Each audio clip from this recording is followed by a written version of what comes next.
In this lecture, we'll be covering getter and setters in computed properties. Usually, the default setting that we have when we create a computed property is of a getter, but we can also have a setter defined in our computed properties. For instance, over here you can see that we have this full name created as a computed property. Now we can have a getter and setter for this. So this statement that we have will come inside a getter function. To have a getter function, all we need to do is just write get :function, and then we'll simply encapsulate this whole thing inside this curly braces. And here, instead of this function statement that you see, we'll only have this curly brace.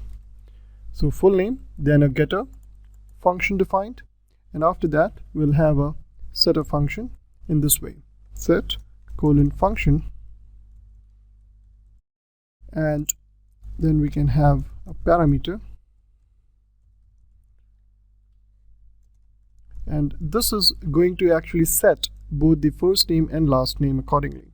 So we'll say var fname equals whatever the value was entered by the user, new text dot splitting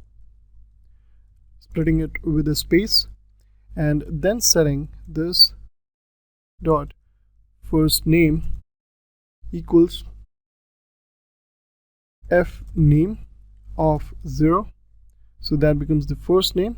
Then we have this dot last name equals fname of, so here we'll actually have to specify the whole length after the space, so we can say fname dot length -1.